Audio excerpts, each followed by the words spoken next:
Hey guys, it's your boy, Magicat, the magical cat.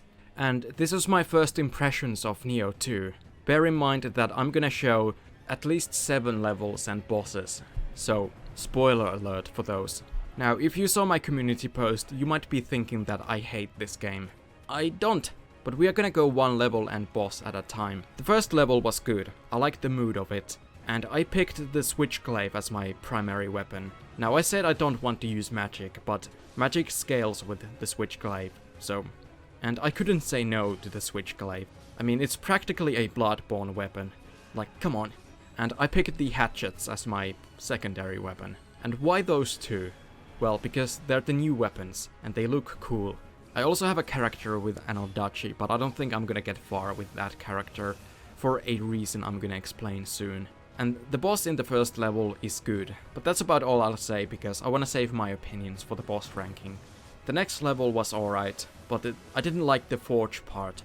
That part was kind of but at least the boss in that area was good. And one thing I really like more about this game than Nioh 1, so far anyway, is the music. Like the first two bosses have pretty hype music. It gets me pumped up for the fight, more so than any soundtrack did in Nioh 1. But the third level was...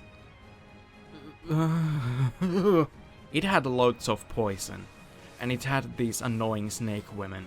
I just don't like fighting them. And the boss in it, oh my god, is it just me or is this the most awful boss in either of the two games? In fact, it might be worse than Bed of Chaos, but maybe I did something wrong, I don't know, but it just seems awful. And this boss is why I might not continue with my Odachi build, because my Odachi character is kind of stuck on this boss, and I don't want to keep fighting it.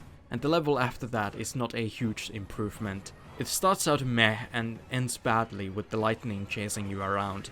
That was just annoying, and the boss is whatever, but not bad. And that's around the time when I made the community post where I was talking about how disappointing Nioh 2 is so far. But fortunately, the level after that is good, and so is the boss. That level was really colorful. Now, one thing I noticed by that time was they like using enemies from the first game. Like, the enemy variety is good, but half of the enemies are from the first game. So, like, is it really a huge improvement? I mean, it kind of is, because there's more variety, but, you know, could be better. The level after that was... it was... okay. It was okay. It had snow, and people like snow. So do I. So that's good. Now, the boss in this area, if you can even call it a boss, was... well, you can kinda guess by what I just said. It wasn't very good. But the worst aspect of that fight was the music. It was reused from the first game, which was reused in that game as well. So, like, please, stop! I want to hear new music. Please. Please! Then the level after that was alright. Not bad. I didn't like this stealth mechanic in it, but other than that it was good. And the boss was pretty good. And that's about all I've done so far. There's also a new mechanic I haven't mentioned so far. If you kill a yokai enemy, it has a chance to drop this item, and you can equip that item, and if you do, you can gain an ability that the enemy had. Which is cool, I like it. There's also burst counters in this game. They're similar to Mikiri counters from Sekiro, where if you time it right, you can counter specific attacks, and it does a lot of key damage in this case. And that's satisfying to do. But if you fail to time it right, oh my god, it can really fucking hurt! Which brings me to one problem. Oh my god, the damage is still pretty insane.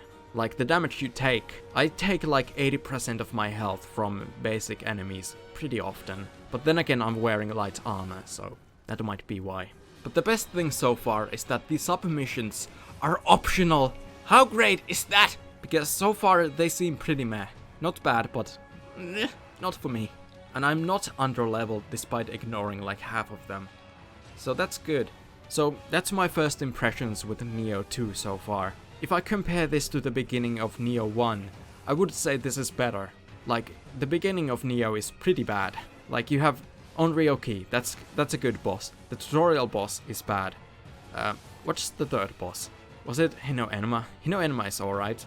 But then Nioh is whatever. Tashibana is bad. Great Centipede is terrible. So the beginning of Nioh 1 isn't great. If you enjoyed Nioh 1, then definitely get this. If combat was the only thing you liked about Nioh 1, then probably not for you. They don't improve the things that you might have not liked in the first game that much. But if enemy variety was your biggest problem, then yeah, this game definitely makes that better. So yeah, that's all. Thanks for watching. See ya.